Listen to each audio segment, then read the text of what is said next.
আসসালামু আলাইকুম। এখন শুনবেন সংবাদ শিরোনাম। মাসের মাথায় আরো উত্তপ্ত মধ্যপ্রাচ্য, ইরান জুড়ে অব্যাহত যৌথ বাহিনীর তাণ্ডব, স্থল অভিযানের প্রস্তুতি নিচ্ছে যুক্তরাষ্ট্র। 3 সংবাদকর্মীর মৃত্যু, হিজবুল্লাহর সাথে জড়িত থাকার অভিযোগ, 24 ঘন্টার ব্যবধানে ফের মিসাইল ছুড়ল হুতি।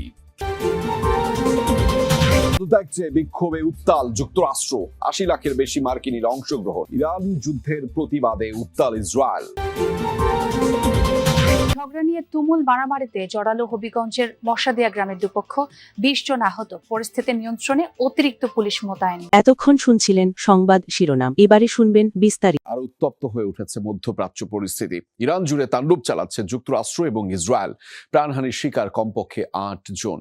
আবারও যৌথ বাহিনীর টার্গেট খুজেস্তানের পানি শোধনাগার।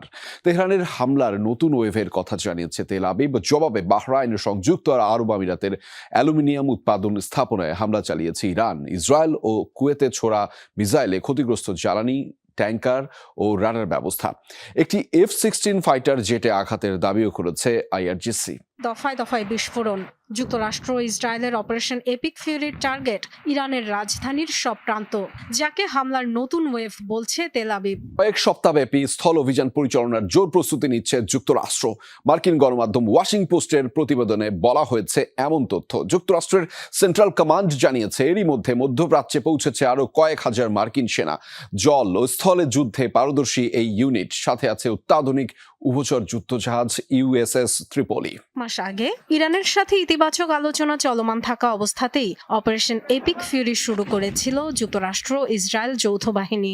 এবারও যখন ট্রাম্প প্রশাসন বারবার দাবি করছে তেহরানের সাথে যুদ্ধ বন্ধের আলোচনা চলছে, তখন শোনা যাচ্ছে জোরদার স্থল অভিযানের তোড়জোড়ের খবর। নাম প্রকাশে অনিচ্ছুক মার্কিন কর্মকর্তাদের বরাতে গণমাধ্যম ওয়াশিংটন পোস্ট বলছে, ইরানে কয়েক সপ্তাহের জন্য স্থল অভিযানের প্রস্তুতি নিচ্ছে পেন্টাগন। তবে সম্ভাব্য ওই অভিযান পূর্ণমাত্রার আগ্রাসন হবে না, বরং এটি হবে বিশেষ বাহিনীর ঝটিকা অভিযান, যাতে অংশ নেবে প্রচলিত পদাতিক সেনারা। প্রতিবেদনে বলা হয়েছে, পেন্টাগনের এই পরিকল্পনায় প্রেসিডেন্ট ডোনাল্ড ট্রাম্প অনুমোদন দেবেন কিনা তা নিশ্চিত নয়। মধ্যপ্রাচ্যে মার্কিন বাহিনীর তৎপরতা দেখেও স্থল অভিযানের প্রস্তুতির ধারণা পাওয়া যায়। যুক্তরাষ্ট্রের সেন্ট্রাল কমান্ড সেন্টকম এক পোস্টে নিশ্চিত করেছে, দায়িত্ব পালনের এলাকায় পৌঁছেছে মার্কিন যুদ্ধজাহাজ USS ত্রিপলি, যা একটি অত্যাধুনিক উভচর। সাংবাদিকদের হত্যার মিশনে নেমেছে ইসরায়েল। লেবাননের প্রতিরক্ষা বিভাগ IDF এর চালানো হামলায় প্রাণ গেছে 3 সংবাদকর্মীর।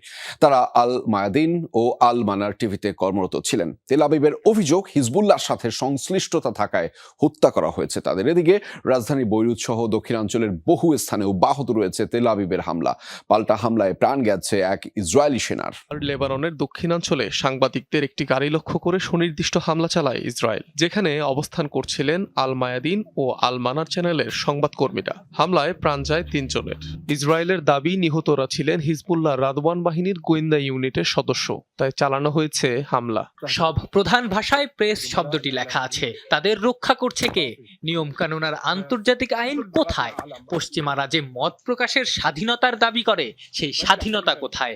সারা বিশ্ব জানুক যে ইসরায়েল নির্বিচারে হত্যা করছে শিশু, বেসামরিক নাগরিক আর সাংবাদিকদের। একজন আলমানার চ্যানেলের যুদ্ধ বিষয়ক সংবাদদাতা আলী শোয়েব, অপরজন ইরান সমর্থিত আন্দোলনের ঘনিষ্ঠ হিসেবে পরিচিত আল মায়াদিনের সাংবাদিক ফাতিমা ফাতনি। হামলায় নিহত হয় তার চিত্রগ্রাহক ভাইও। বিগত দিনগুলোতে লেবাননে ইসরায়েলি হামলার খবর তুলে ধরছিলেন তারা, পেয়েছিলেন ব্যাপক জনপ্রিয়তা। শুরুর পর ইসরায়েলকে লক্ষ্য করে দ্বিতীয় দফায় মিসাইল ছুড়ল ইয়েমেন ভিত্তিক সশস্ত্র গোষ্ঠী হুতি। ইসরায়েলের দক্ষিণে একাধিক সামরিক স্থাপনা টার্গেট করে হামলা চালায় যোদ্ধারা। জানানো হয়, লেবাননের সশস্ত্র গোষ্ঠী হিজবুল্লাহর সাথে সমন্বয় করে এই হামলা চালানো হয়েছে। ইরানে আগ্রাসন বন্ধ না হওয়া পর্যন্ত হামলা চলবে হুঁশিয়ারি দিয়েছে গোষ্ঠীটি। এদিকে হুতিদের ছোড়া মিসাইল প্রতিহতের দাবি জানিয়েছে ইসরায়েল। এ বিষয়ে এখনো কোনো মন্তব্য করেনি তেহরান। বিদ্রোহীদের হামলার তীব্র নিন্দা জানিয়েছে ইয়েমেনের সরকার। জন্য ক্রোয়েশিয়ায় পৌঁছেছে বিশ্বের সবচেয়ে বড় শক্তিশালী রণতরী যুক্তরাষ্ট্রের USS জেরাল্ড আর ফোর্ড। শনিবার দেশটির অ্যাড্রিয়াটিক বন্দরে নোঙররত অবস্থায় দেখা যায় রণতরীটিকে। গ্রিসে এক দফায় মেরামতের পর ক্রোয়েশিয়ায় পৌঁছেছে নৌযানটি। এর আগে ইরানকে মোকাবেলায় মধ্যপ্রাচ্য শিশু ধর্ষক, মানসিক বিকারগ্রস্ত, বর্ণবাদী এমন সব চরম অবমাননাকর তকমা দিয়ে প্রেসিডেন্ট ডোনাল্ড ট্রাম্পের বিরুদ্ধে পথে নেমেছে মার্কিনিরা। নো কিংস মার্চ কর্মসূচিতে অংশ নিয়েছে ৮০ লাখের বেশি মার্কিন নাগরিক। যুক্তরাষ্ট্রের ৫০টি অঙ্গরাজ্যের প্রায় সব শহরে হয়েছে ৩,০০০-এর বেশি বিক্ষোভ সমাবেশ। ইরান যুদ্ধ, অভিবাসন বিরোধী নীতি, গণছাঁটাই, মূল্যস্ফীতিতে বিপর্যস্ত মানুষ ক্ষোভ প্রকাশ করেছে রাজপথে। অবিলম্বে মার্কিন প্রেসিডেন্টের পদত্যাগ চেয়েছেন তারা। পথে পথে লাখো মানুষের ঢল, কারো হাতে ব্যঙ্গাত্মক পোস্টার, কেউ আবার চলছেন মার্কিন প্রেসিডেন্ট ডোনাল্ড ট্রাম্পের কুশপুত্তলিকা নিয়ে।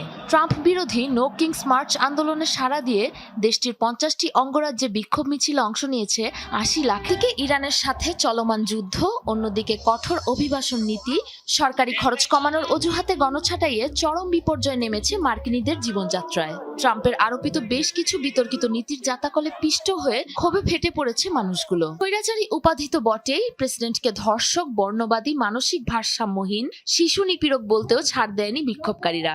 ট্রাম্পকে যুক্তরাষ্ট্রের ইতিহাসের সবচেয়ে জঘন্য ও নিকৃষ্ট প্রেসিডেন্ট আখ্যা দিয়েছে আন্দোলনকারীরা।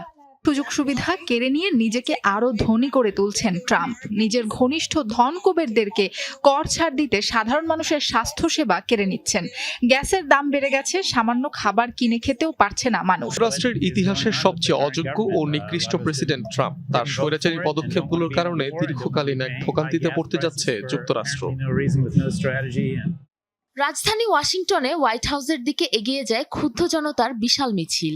বিশৃঙ্খল পরিস্থিতি এড়াতে পাহারায় ছিল police. New York city, Texas, Minnesota, Dallas, Los Angeles, Philadelphia সহ ছোট বড় সব শহরে ছড়িয়ে পড়ে আন্দোলন। ৫০ অঙ্গরাজ্যে একই সাথে চলে ৩,০০০-এরও বেশি পাগল যৌন নিপীড়ক প্রেসিডেন্টের বিরুদ্ধে প্রতিবাদ জানাতে এসেছি। তার কুকর্মগুলো পুরো বিশ্বকে জানাতে চাই। স্বেচ্ছাচারিতা ও দায়িত্ব পালনের অযোগ্যতার দায়ে অবিলম্বে প্রেসিডেন্ট ট্রাম্পের পদত্যাগের দাবি জানায় বিক্ষোভকারীরা। যুক্তরাষ্ট্রের পাশাপাশি ট্রাম্প বিরোধী নো কিংস মার্চ অনুষ্ঠিত হয় স্পেন, কানাডা, যুক্তরাজ্য, ফ্রান্স, ইতালি সহ অন্তত ১৬টি দেশে। তুচ্ছ ঘটনাকে কেন্দ্র করে দুই পক্ষের মধ্যে সংঘর্ষের ঘটনা ঘটেছে। এতে উভয় পক্ষের অন্তত ২০ জন আহত হয়েছে। দুপুরে লাখাই উপজেলার মশাদিয়া গ্রামে এই ঘটনা ঘটে। পুলিশ জানায়, সকালে শিশুদের ঝগড়াকে কেন্দ্র করে মশাদিয়া গ্রামের শেনু মিয়া ও আওয়াল মিয়া লোকজনের মধ্যে কথা কাটাকাটি হয়। এক পর্যায়ে দুই পক্ষের লোকজন দেশীয় অস্ত্র নিয়ে সংঘর্ষে জড়িয়ে পড়ে। এতে অন্তত ২০ জন আহত হন। খবর পেয়ে পুলিশ পরিস্থিতি নিয়ন্ত্রণে আনে। আহতদের স্থানীয়ভাবে চিকিৎসা দেয়া হয়েছে। অনাকাঙ্ক্ষিত ঘটনা এড়াতে অতিরিক্ত পুলিশও মোতায়েন করা হয়েছে। ৩ আসনে স্থগিত হওয়া জাতীয় সংসদ নির্বাচনকে ঘিরে শুরু হয়েছে প্রার্থীদের দৌড়ঝাঁপ। এর মধ্যে বিএনপি সরকার গঠন করায় মাঠে সুবিধাজনক অবস্থানে ৩ বারের সংসদ সদস্য মাহমুদুল হক রুবেল, তার প্রতিদ্বন্দ্বী মারা যাওয়া জামায়াত প্রার্থীর ভাই মাসুদুর রহমান। তবে সুষ্ঠু ও শান্তিপূর্ণ পরিবেশে ভোট দিয়ে যোগ্য প্রার্থীকে বেছে নিতে চান ভোটাররা। আমরা গত প্রায় ৩ থেকে ৪ ঘন্টা ধরে দেখছি যে এই পেট্রোল পাম্পটিতে যে বা যারাই আসছেন প্রত্যেককেই তেল দেওয়া হচ্ছে। মূলত চট্টগ্রামের অধিকাংশ পেট্রোল পাম্পেই জ্বালানির যে সংকট সেটি তীব্র থেকে তীব্রতর হয়েছিল। সেই আকার বেশ পরিস্থিতি বেশ টালমাটাল হয়েছিল জ্বালানির যে সংকট, সেই সংকটের কারণে আমরা